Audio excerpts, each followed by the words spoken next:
pas tout ça. Allez, c'est parti les photos. Hop. Libri, appel à Condor, confirmation pour la voiture de la police s'il vous plaît, merci.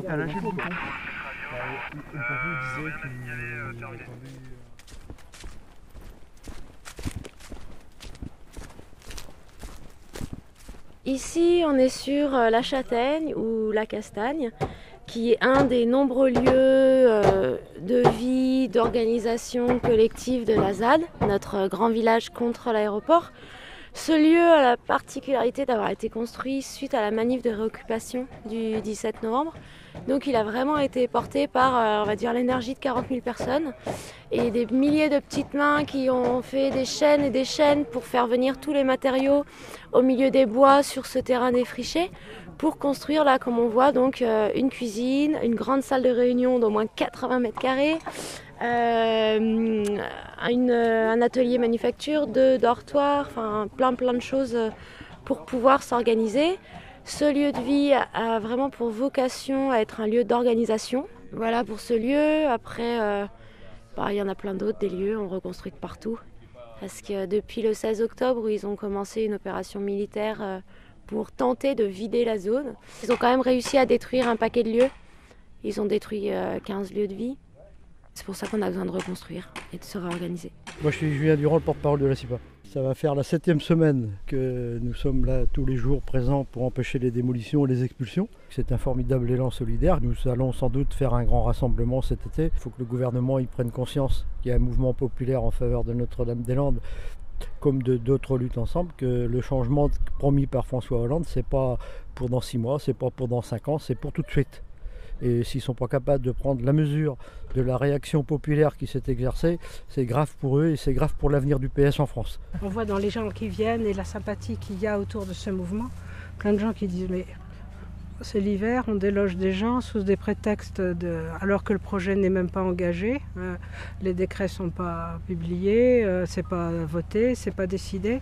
On déloge des gens, on ne les reloge pas, on se livre à des violences lamentables. Ça fait déjà longtemps que mes motivations sont écologiques, mais ce qui m'a mise vraiment hors de moi et m'a fait m'impliquer davantage, c'est les violences policières et la façon dont on a expulsé de manière inhumaine et en bafouant les droits de l'homme. La réponse des autorités, c'est toujours de maintenir et de ne pas engager le dialogue. Ils parlent de faire d'expliquer, de faire de la pédagogie encore, mais bon, on en a eu, et il faudrait qu'ils nous la laissent faire. Hein. Nous, enfin, quand je dis nous, je veux dire tous les opposants.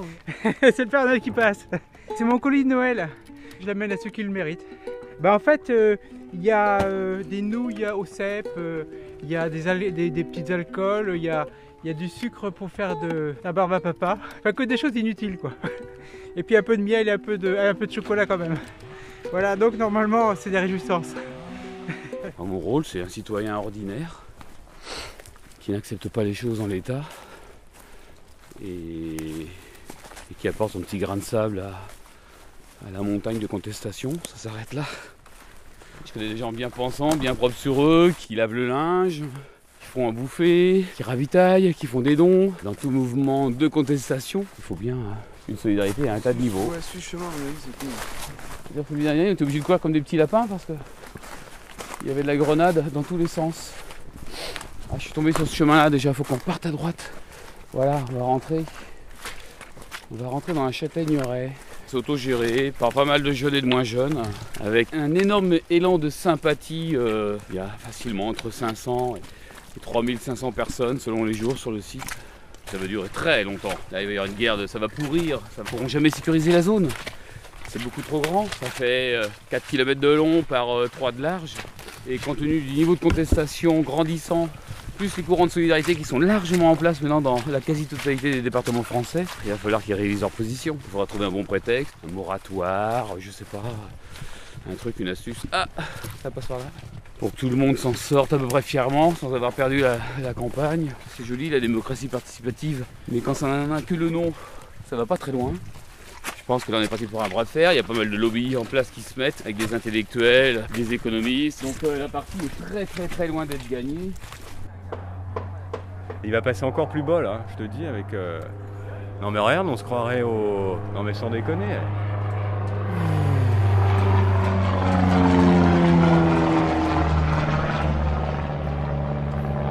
fait mumuse avec les avions, on teste le terrain, voir, tu vois, pour le futur aéroport, ils sont en repérage. On vit quand même sans montre ici, même si on a un agenda toutes les semaines qui donne tous les ateliers de la semaine, les différentes réunions, les temps festifs aussi, les projections, les concerts. Les journées en général on commence tôt, surtout l'hiver parce que le soleil se couche beaucoup plus tôt. Et il y a toujours plein de choses à faire, quoi. Enfin, il n'y a pas vraiment de journée type, mais on est quand même super actifs dans l'ensemble, quoi. L'énergie elle déborde. Justement, il faut. Le problème ici, c'est plutôt dans l'autre sens, c'est d'arriver à se ménager des temps de repos pour pas tomber dans le burn-out ou je sais pas quoi. Parce qu'il y a tellement des choses à faire tout le temps que du coup, il faut savoir se dire non, moi aujourd'hui, je me repose. Il va y avoir des saucisses de prête, les gars.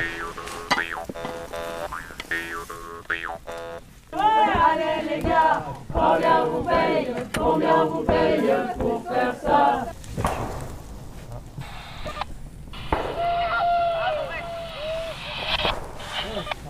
C'est bon, c'est Far West.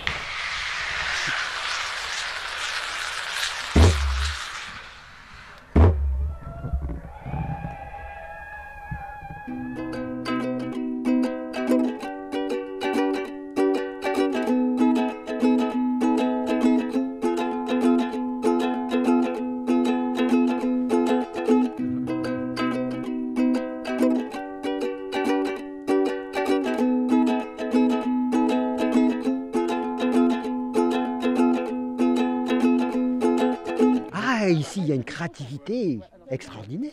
En fait, on a l'impression qu'il y a une mise en route de nouvelles énergies humaines. Il y a des jeunes là, qui sont ici, qui disent qu'ils veulent une autre vie, une autre société, et puis qui sont prêts à vivre d'une autre manière. Regardez nos cabanes, regardez nos constructions faites de bois, de matériaux naturels. Prenez 2-3 jours, prenez même 24 heures et venez voir un peu comment des jeunes, avec des moyens très simples, des outils très rustiques, arrivent à faire de très belles réalisations en s'aidant des matériaux locaux. C'est vraiment une belle leçon d'architecture. C'est aussi une autre façon de voir l'espace, de s'organiser différemment. On ne demande aucune exigence pour être ici, si ce n'est de ne pas être du côté des logeurs. C'est un énorme lieu d'ouverture et de solidarité qui est avec une transmission de savoir qui est magnifique, quoi. Enfin, la communication entre les gens se fait tellement vite qu'on peut apprendre à peu près ce qu'on veut. On demande et on se fait enseigner, on peut être enseigné pour construire ou pour les barricades. Enfin, c'est un lieu de transmission de savoir qui est en train de naître, quoi. Moi, c'est ça qui me plaît.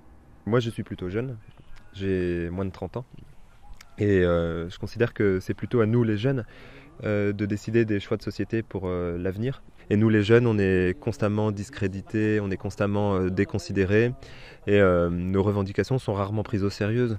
Et pourtant, elles sont des plus légitimes, puisque la question l'avenir, c'est notre avenir qu'on construit. Donc ici, à la ZAD, on est certes contre l'aéroport, mais on est aussi et surtout contre le monde qui va avec, donc contre le capitalisme et ces logiques d'injustice, de spéculation, de plein de choses, enfin tout ce qui va avec le capitalisme. Et en même temps que tout ça, on est en train de mettre en place notre utopie, un mode de société qu'on a envie de mettre en place qui est à la fois respectueux des individus, il n'y a pas de chef, donc horizontal, qui est écologique, qui est épanouissant. Ici, on travaille librement, c'est l'autogestion, quoi. Et l'autogestion, on se rend compte que ça marche. L'anarchie avec un grand A, qui n'est pas l'anarchie du bordel et de la confusion, mais qui est l'anarchie responsabilisante et émancipatrice.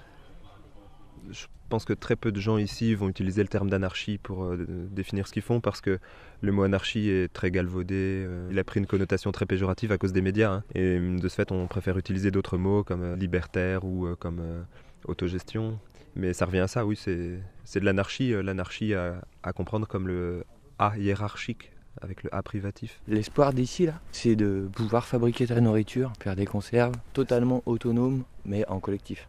Pas autonome, autarcique, tout seul. Tout ça, t'as vu la puissance qu'il y a là, c'est des milliers de gens. Tout ça, c'est quelque chose qui n'est pas fait pour chaque individu, c'est fait pour un bien commun. Ça, c'est indestructible, quoi. Une fois que tu l'as vécu quelques semaines, c'est un mode de vie qui te donne de l'espoir aux gens et qui construit des possibles. je pense que ça fait peur forcément un système existant. Tu n'as plus besoin d'aller dans un supermarché quand tu as fait ton potager, tu n'as plus besoin d'aller chercher des matériaux quand tu peux bâtir en bois, terre et paille, tout est autour de nous, quoi. Et après, quand tu as ça, un abri et à manger, bon, qu'est-ce qui te manque? Le côté social, ici, si on ne l'a pas, tu vois, il est présent, il est de partout, quoi. Là, tu te sens inclus dans la nature, quoi. L'animal bipède à la bonne place, quoi. T'as vu, ils se lèvent aussitôt le matin, mais pour faire un truc qui est réellement concret pour eux, dont ils savent ce que ça fait, la portée de ce que ça fait, ce que n'a plus un ouvrier en usine depuis qu'on bosse à la chaîne, quoi. De faire un travail concret, c'est une vraie thérapie psychologique, non, quand même. Enfin, il n'y a plus besoin d'antidépresseurs, là. C'est ça, quand tu parles d'espoir, moi, c'est vraiment ça que je vois, quoi. C'est le sourire de tous ces gens qui bossent.